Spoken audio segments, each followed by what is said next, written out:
پہلے آج کی بڑی خبر 24 نومبر کے احتجاج کے بعد تحریک انصاف میں بھونچال آیا ہوا ہے۔ دھرنے کی گرد حکومت کی بجائے خود پارٹی رہنماؤں کے چہروں پر آن پڑی ہے۔ پارٹی کے اندر آوازیں اٹھ رہی ہیں کہ اسلام آباد کی سڑکوں پر کارکن مار کھاتے رہے، لیڈرز کہاں تھے؟ ڈی چوک پر صرف بشرا بی بی، علی امین گنڈا پور اور عمر ایوب کنٹینر پر موجود تھے، باقی قیادت کہاں تھی اور کیا کر رہی تھی؟ تحریک انصاف چاروں صوبوں کی جماعت ہے۔ سوشل میڈیا پر کارکنوں اور سپورٹر سوال کر رہے ہیں، خیبر پختونخوا کے علاوہ پنجاب، سندھ اور بلوچستان سے احتجاج میں نمائندگی اتنی کم کیوں تھی؟ احتجاج کے روز بڑا قافلہ خیبر پختونخوا کا ہی تھا، باقی جگہوں سے مزاحمت دیکھنے کو کیوں نہیں ملی؟ احتجاج کے ناکامی کے بعد سوال اٹھ رہا ہے کہ مرکزی قیادت کہاں سو رہی تھی؟ ایسے میں آج خبر آئی کہ سلمان اکرم راجہ نے secretary general P T I کے عہدے سے استعفیٰ دے دیا ہے۔ بانی پی ٹی آئی نے عمر ایوب کی جگہ سلمان اکرم راجہ کو سیکرٹری جنرل نامزد کیا تھا۔ کہا جا رہا ہے کہ سلمان اکرم راجہ نے ذاتی وجوہات کی بنیاد پر استعفیٰ دیا۔ تحریک انصاف کی قیادت پر 3 وجوہات کی بنا پر تنقید ہو رہی ہے۔ نمبر 1، احتجاج کے دوران پارٹی قیادت کہاں غائب ہو جاتی ہے؟ کارکن سڑکوں پر اکیلے مار کھاتے رہتے ہیں، پارٹی رہنما سلیمانی ٹوپی پہن کر غائب ہو جاتے ہیں۔ نمبر 2، احتجاج کے دوران پارٹی کا فیصلہ ساز کون ہوتا ہے؟ کبھی علی امین گنڈا پور قیادت کر رہے ہوتے ہیں تو کبھی بشرا بی بی کے ہاتھ میں کمان ہوتی ہے۔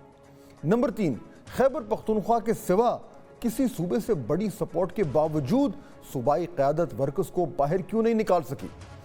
احتجاج میں ناکامی کے بعد پی ٹی آئی کی کور کمیٹی کے اجلاس وہ بلایا گیا، جس میں ارکان نے شدید غم و غصے کا اظہار کیا۔ علی محمد خان کھل کر بولے اور احتجاجی اسٹریٹجی کو آڑے پولیٹیکل کا مسئلہ کیا تھا کہ فی الحال اگر مؤخر ہو سکتا ہے عارضی طور پہ کینسل نہ ہو، اور اس کے بعد حکومت اگر نیگوسیشن ٹیبل پہ آتی ہے۔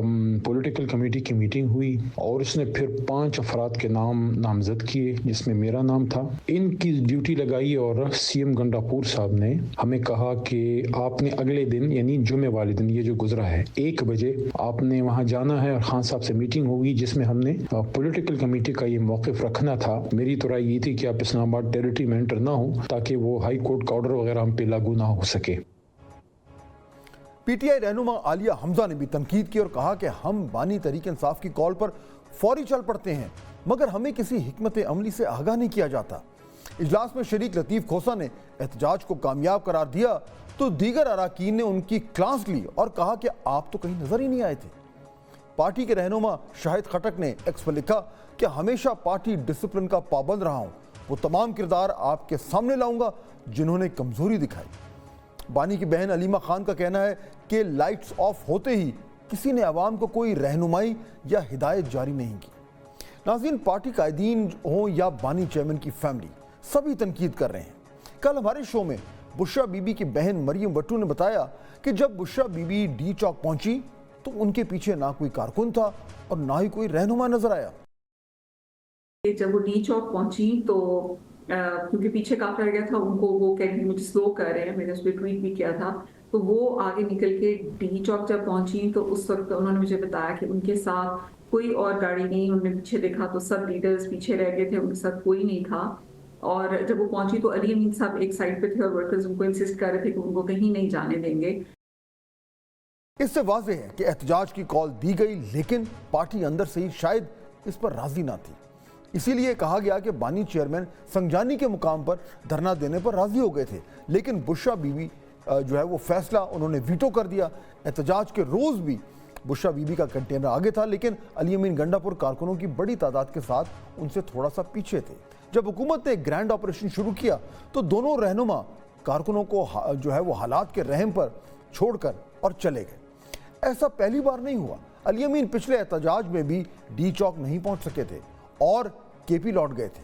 اب کارکنوں کو 3 محاذ پر مشکلات کا سامنا ہے۔ نمبر 1، احتجاج کے دوران لیڈ کون کر رہا ہوتا ہے؟ کارکن کس کی بات سنیں؟ نمبر 2، فائنل کال کے باوجود دھرنا نہیں دیا جاتا، کارکن مار کھا کر گھر چلے جاتے ہیں۔ نمبر 3، پولیس گرفتاریاں کرتی ہے، کارکن کئی ماہ جیلوں میں پڑے رہتے ہیں۔ سلمان اکرم راجہ کا استعفیٰ بڑا معنی خیز ہو سکتا ہے۔ آنے والے دنوں میں وہ کچھ اور رہنما بھی پارٹی اختلافات پر شاید مستعفی ہو جائیں۔ کچھ لوگوں کا ابھی بھی نام آنا شروع ہو گیا ہے، یعنی کہ قیادت میں وہ شدید اختلافات وہ بالکل کھل کر سامنے آ رہے ہیں. یعنی قیادت میں شدید اختلافات اور تنقید کا دباؤ ہے کیونکہ احتجاج کی ناکامی کے بعد حکومت فرنٹ فٹ پر ہے. پارٹی پر پابندی لگانے کی باتیں ہو رہی ہیں. کے پی میں گورنر راج لگانے پر غور کیا جا رہا ہے. ایسے میں پی ٹی آئی میں استعفوں کی جھڑی ایک اور مشکل کھڑی کر سکتی ہے. بانی چیئرمین سے بھی کچھ عرصے کے لیے ملاقاتوں پر پابندی لگ سکتی ہے. ایسے میں پی ٹی آئی کو 3 بڑے فیصلے کرنا ہوں گے. نمبر 1، بانی کی غیر موجودگی میں پارٹی لیڈ کون کرے گا، کس کا فیصلہ حتمی ہوگا. نمبر 2، بشرا بی بی اور علیمہ خان اور بانی کی فیملی کے دوسرے لوگوں کا اب کیا رول ہوگا.